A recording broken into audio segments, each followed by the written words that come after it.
people are looking at me. They're not looking at you, they're looking at me. The stores are not nice to people. I don't like it. Stores are never nice to people. They're nice to credit cards. Okay, stop fidgeting. Get rid of your gum. I don't believe you did that. Pretty Woman taught us about a modern-day fairy tale, but the life of Richard Gere, its legendary leading man, is a completely different story, one where the fairy tale is upended by bold decisions and the steep price of authenticity. He turned his back on a Hollywood that was ready to roll out the red carpet for him. What makes a man dare to walk away from hundreds of millions of dollars, peak fame, and an entire entertainment industry to seek something he calls a time of awakening? The answer lies in a secret he only revealed after decades. Perhaps the seeds of those bold decisions were sown in the very foundation of his life, where societal rules could never bind a free spirit. Biography: The Foundation of an Unconventional Soul. Richard Tiffany Gere was born on August 31, 1949, in Philadelphia, Pennsylvania. His father, Homer Gere, was an insurance agent. His mother, Doris, was a homemaker. He was the second of 5 children. When Richard was young, the family moved to rural upstate New York, and he grew up in a world typical of the American middle class in the 1950s. Everything had rules. Everything had limits. At North Syracuse High School, Richard stood out in his own quiet way. He played the piano, guitar, bass, and trumpet. He composed music for school plays. He excelled at gymnastics, earning an athletic scholarship to the University of Massachusetts at Amherst. But in 1971, after 2 years of studying philosophy, he dropped out. It was the first decision in his life where he went against his family's expectations. His parents wanted him to have a stable job. He chose art, a path with no insurance, no steady salary, and no guarantees. In the years that followed, he never explained his choice much. He just did it. And from that moment of leaving college, a life rule began to form within him, one that would define the rest of his life. Never live by anyone else's standards. That's when the real story began. Chapter 1. From the London stage to the Hollywood spotlight. In 1973, Richard Gere headed to London for a role on the West End stage. The part was Danny Zuko in the musical Grease, and it was his first big break. He wasn't the star. He was just an American kid with a rock and roll voice and a look that directors were starting to notice. 4 years later, he returned to the US and appeared in Looking for Mr. Goodbar, a small supporting role. But his eyes on screen were enough to make director Terrence Malick cast him in Days of Heaven in 1978. In that film, he barely spoke. He just looked, and the audience looked back. Then, in 1980, a single decision in Hollywood changed everything. The lead role in American Gigolo originally belonged to John Travolta. Travolta had signed the contract. The shoot was scheduled. But at the last minute, Travolta backed out, reportedly concerned about the script's homosexual undertones, and the film nearly collapsed. Director Paul Schrader called Gere. He had 24 hours to decide. He said yes. And that role redefined the image of the leading man for the 1980s. One man's rejection became another's destiny. 2 years later, An Officer and a Gentleman was released. The scene where he carries Deborah Winger out of the factory to thunderous applause became one of the most romantic moments in cinema history. But here's a truth few people know. Throughout the entire shoot, Deborah Winger didn't speak to Gere off camera. They didn't eat together. They didn't exchange a few words after a day's work. Hollywood's most romantic moment was created by 2 people who reportedly couldn't stand each other.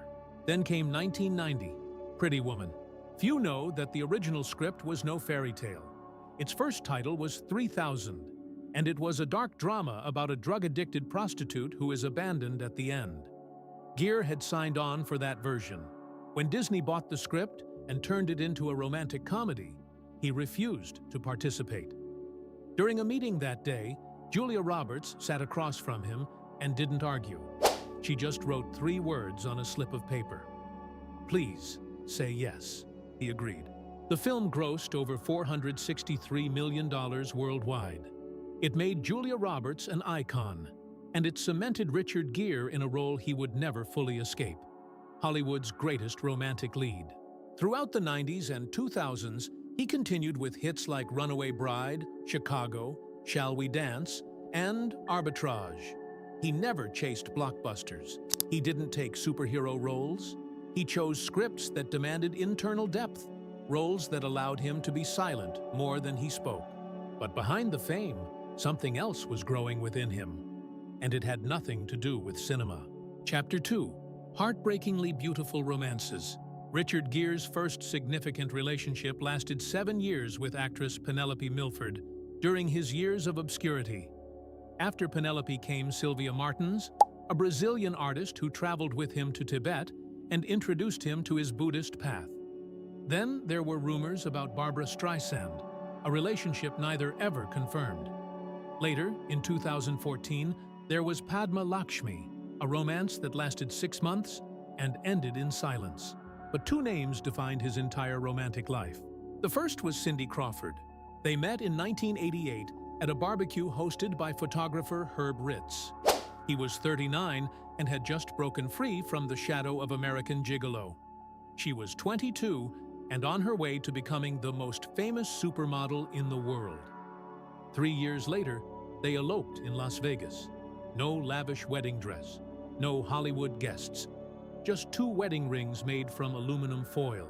That wedding should have been the start of a fairy tale. Instead, it was the beginning of one of the most classic showbiz dramas of the 1990s. Starting in 1991, tabloids began spreading rumors that Richard Gere was gay and that the marriage was a sham. The pressure mounted for 3 years. In 1994, the couple decided to pay $30,000 for a full-page ad in the Times of London. In it, they wrote, "We are heterosexual and monogamous and take our commitment to each other very seriously. We are not planning on divorcing." They listed their joint charitable activities and ended with a plea for the press to be honest and kind. The ad didn't save the marriage. It only made things worse. A year later, they divorced. In an interview with Vanity Fair, Cindy Crawford admitted it was Richard's idea to run the ad because he couldn't stand being seen as a liar. As for her, at 28, she was beginning to realize she had lost herself in the marriage. Years later, on Oprah's show, she admitted, at 22, she wasn't mature enough to be with a man who was already so fully formed. Richard never fought back. He simply said, "I was in love with someone who didn't know who she was yet, and I hoped love would help her find out. That was an unfair expectation." The second name was Carrie Lowell. They met in 1995, a year after Richard's divorce. Carrie was a former model, an actress, and a Bond girl in License to Kill. They were together for 7 years before marrying in a secret ceremony in November 2002. They had a son, Homer James Jigme. They lived on a quiet estate in Bedford, New York, where Richard grew organic vegetables and read Buddhist texts. But over time, the two began to live in different worlds.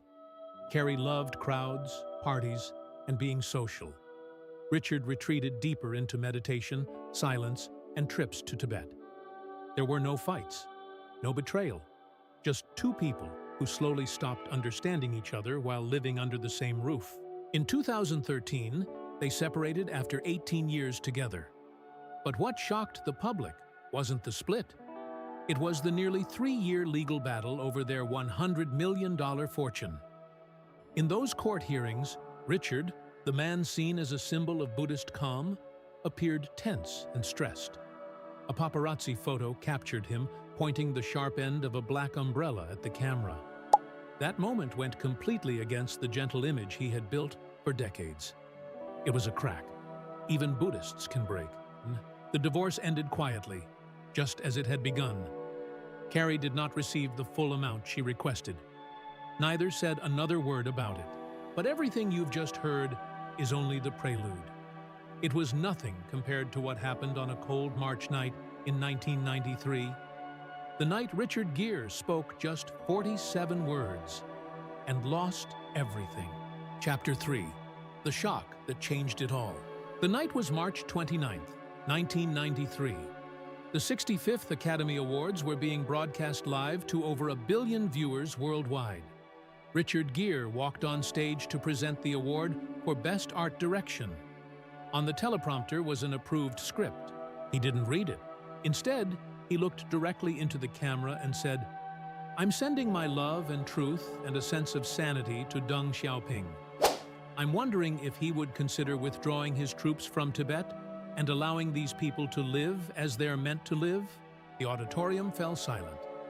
The host was flustered, and in the weeks that followed, the Academy of Motion Picture Arts and Sciences made an unprecedented decision. Richard Gere was banned from appearing at the Oscars for over 20 years. The ban was only lifted in 2013. For comparison, after Will Smith slapped Chris Rock on the Oscar stage in 2022, the ban he received was for only 10 years. Richard Gere, who only spoke a truth, was punished twice as harshly. But the Oscar ban wasn't the worst part.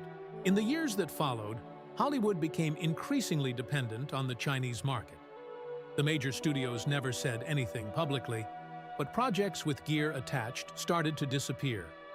In a 2017 interview with The Hollywood Reporter, he recounted how producers told him flat out they couldn't finance a film with him in it because it would upset China.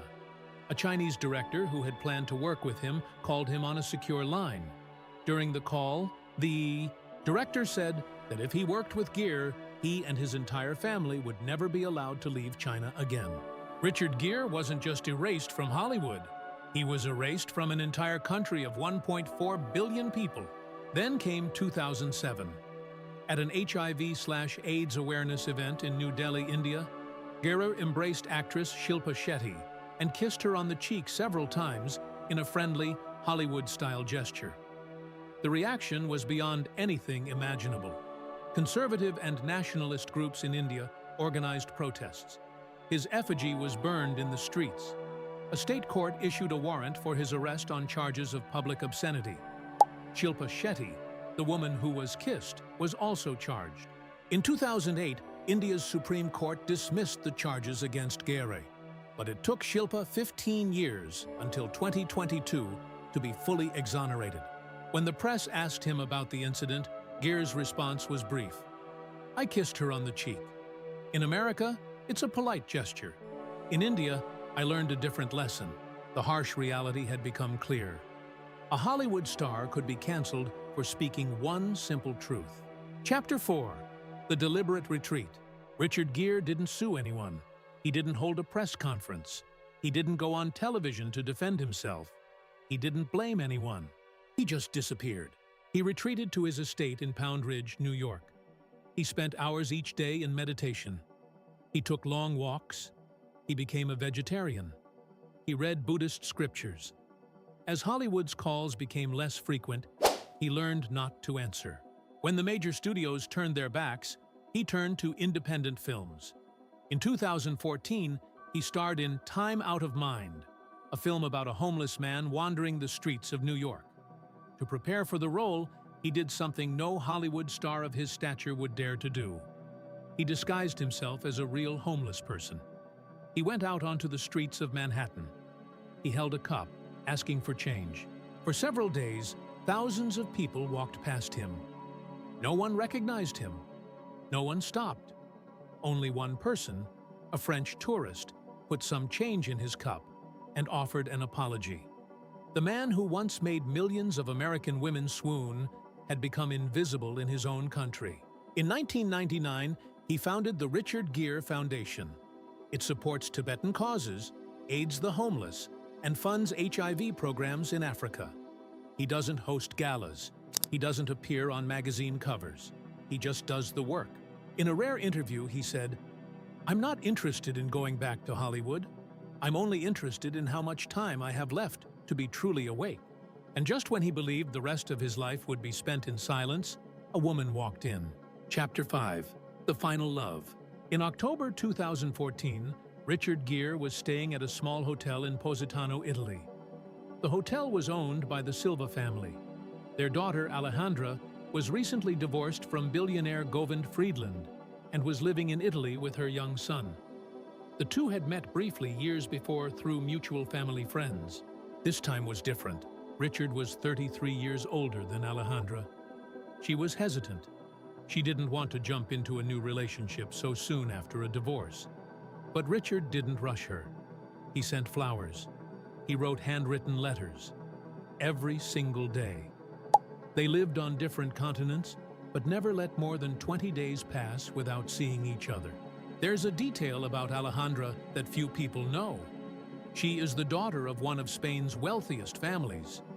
She once dated Roberto Carlos, the legendary Real Madrid defender. But what sets her apart is this.